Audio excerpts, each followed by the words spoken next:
যারা একসময় ধান খেতে পাট খেতে ঘুমাতো, আজকে তারা সংসদে কিংবা যমুনাতে বসে বাংলাদেশের মানুষের উপর নির্যাতন করার চেষ্টা। জুলাইয়ের এত রক্তদানের পরে যদি আবার ফ্যাসিস্ট বাংলাদেশে তৈরি হয়, তাহলে ৩৬শে জুলাইয়ের প্রয়োজন কি? আজকে জুলাইয়ের প্রত্যাশা যদি আমরা বুঝতে চাই, তাহলে এই সমস্ত আহত এবং নিহত পরিবারদেরকে জিজ্ঞাসা করতে হবে তারা কি চায়। তারা কি শুধুমাত্র একটা সরকার পরিবর্তনের জন্য আন্দোলন করেছিল, যে একটা ফেসিবাদ যাবে আরেকটা ফেসিবাদ বাংলাদেশে এসে বসবে?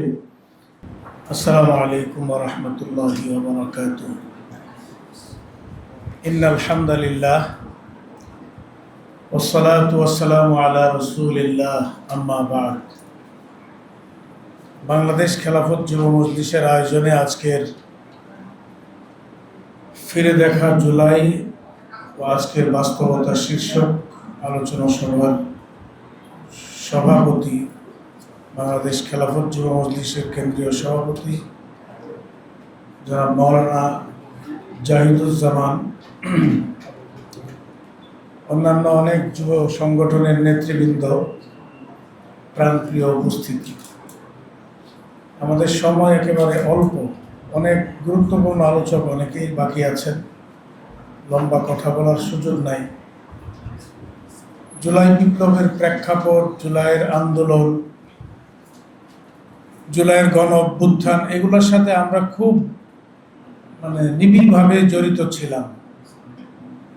জুলাইয়ের এই চূড়ান্ত বিপ্লব করতে গিয়ে আমাদের 2013 সাল থেকে নিয়ে 2024 পর্যন্ত সংগ্রাম করতে হয়েছে এবং বিভিন্ন আন্দোলনে অনেক ভাই শাহাদাত বরণ করেছে,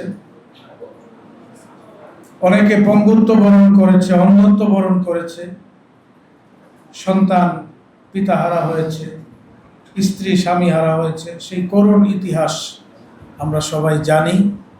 এই সব কিছুর মধ্য দিয়ে 2024-এর 36শে জুলাই আমাদের চূড়ান্ত বিজয় অর্জন হয়েছে। ফেসিবাদী শেখ হাসিনা বাংলাদেশ থেকে পলায়ন করেছে। জুলাইয়ের প্রত্যাশাটা কি, এটা আমাদের আসলে এখন সবচেয়ে বড় একটা আলোচনার বিষয়।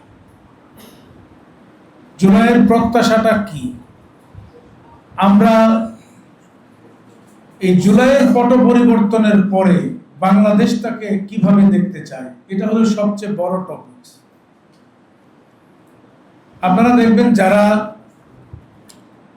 এই যে ক্ষমতায় যারা আছে, তারাও বলে জুলাই সনদ অক্ষরে অক্ষরে বাস্তবায়ন করব। বিরোধী দলও বলে জুলাই সনদের আলোকে গণভোটের গণরায়কে বাস্তবায়ন করব। প্রশ্নটা হলো, উভয় দলই জুলাই সনদ মানে, সমস্যাটা কোথায়? সমস্যা হলো সরকারি দল যে সকল জায়গায় গুণগত পরিবর্তন আনার প্রয়োজন, ফেসিবাদ নতুনভাবে জন্ম লাভ করার জন্য যে সকল রাষ্ট্রীয় আয়োজন ছিল, জুলাই সনদে অন্যান্য রাজনৈতিক দলগুলো, বিশেষ করে আজকের বিরোধী দল যারা আছে, তারা চেয়েছিল যে ফেসিস্ট যেন কেউ না হতে পারে এমন একটা বন্দোবস্ত বাংলাদেশে। আমাদের বর্তমান সরকার, তারা তো আগেই জানতো তারা ক্ষমতায় আসবে। যেখানে যেখানে ফেসিস্ট হওয়ার জন্য আইন এবং নীতিমালা আছে, এগুলোর মধ্যে তারা নোট অফ ডিসেন্ট। আপনারা জানেন যে বিএনপি 31 দফা দিয়েছে। এই 31 দফার প্রথম দফাই ছিল আমরা সংবিধানকে সংস্কার করব। কিন্তু তারা কি এখন সংবিধান সংস্কার করছে? তারা তো সংবিধান সংস্কারের পথে নাই, তারা এখন সংবিধান সংশোধন করার চিন্তা করছে। জুলাইয়ের এত রক্তদানের পরে যদি আবার ফ্যাসিস্ট বাংলাদেশে তৈরি হয়, তাহলে ৩৬শে জুলাইয়ের প্রয়োজন কি ছিল? এটাই হলো সবচেয়ে বড় বাস্তবতা, যে আমাদের ভাইয়েরা শাহাদাত বরণ করেছে। আমাদের এক ভাই আজকে এখানে অন্ধ, যার চোখ শহীদ হয়েছে। এই ধরনের মানুষগুলির সাথে তামাশা করা হচ্ছে। আমি মনে করি আজকে জুলাইয়ের প্রত্যাশা যদি আমরা বুঝতে চাই, তাহলে এই সমস্ত আহত এবং নিহত পরিবারদেরকে জিজ্ঞাসা করতে হবে তারা কি চায়।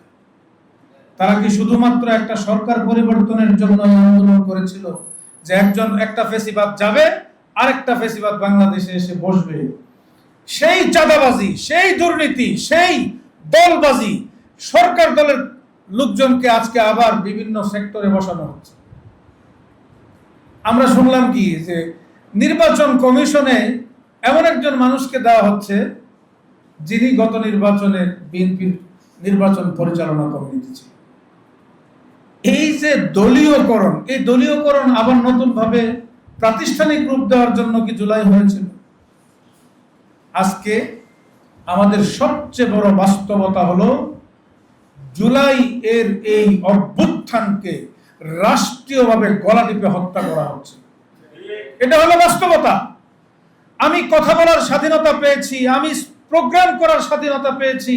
আমি কি একটা দলের প্রোগ্রাম কিংবা একটা গোষ্ঠীর আত্মপরিচয় নিয়ে আমি থাকবো?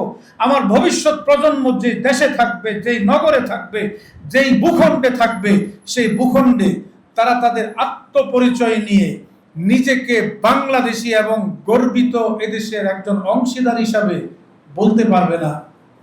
এমন বাংলাদেশ গড়ার জন্য তো ৭১-এর মুক্তিযুদ্ধ হয় নাই, ২৪-এর গণ-অভ্যুত্থান হয়। কিন্তু এখন আমরা দেখতেছি রাষ্ট্রে দুইটা শ্রেণী হয়ে গেছে। এই যে বৈষম্য আসলে কি দূর হয়েছে? এই যে বৈষম্যের বিরুদ্ধে, কোটার বিরুদ্ধে আন্দোলন ছিল, আসলে কি দূর হয়েছে? বাস্তবতা হলো যারা এক সময় মজলুম ছিল, আজকে তারা জালেমের ভূমিকা। যারা এক সময় ধান খেতে পাট খেতে ঘুমাতো, আজকে তারা সংসদে কিংবা এই যমুনাতে বসে বাংলাদেশের মানুষের উপর নির্যাতন করার চেষ্টা করছে। এই ধরনের বাস্তবতা নিয়ে আমাদের আছে। আমরা মনে করি জুলাইয়ের চেতনা এটা অবিনাশী। জুলাইয়ের এই গণ-অভ্যুত্থান আংশিক হয়েছে, পূর্ণাঙ্গ হয় না। পূর্ণাঙ্গ তখনই হবে যখন সত্যিকার অর্থে বৈষম্য দূর হবে, যখন সত্যিকার অর্থে সকল মানুষের অধিকার এক সমান হবে। আমরা সেই প্রত্যাশা করি। আমরা মনে করি সব মানুষের পূর্ণাঙ্গ অধিকার তখনই বাস্তবায়ন হবে যখন আল্লাহর জমিনে আল্লাহর খেলাফত কায়েম হবে। এটাই হলো আসলে বাস্তব। এক শ্রেণীর মানুষ রব থাকবে, আরেক শ্রেণীর মানুষ তাকে পূজা করবে, এটা ইসলাম সমর্থন করে না। ইসলাম বলে রব হলো রব্বুল আলামিন, আল্লাহ, আর সবাই সমান। এটা কায়েম হবে কখন? যখন খেলাফত কায়েম হবে। আল্লাহ আমাদেরকে সেই কাঙ্ক্ষিত খেলাফত কায়েমের জন্য চেষ্টা মেহনত করার তৌফিক দান করুন।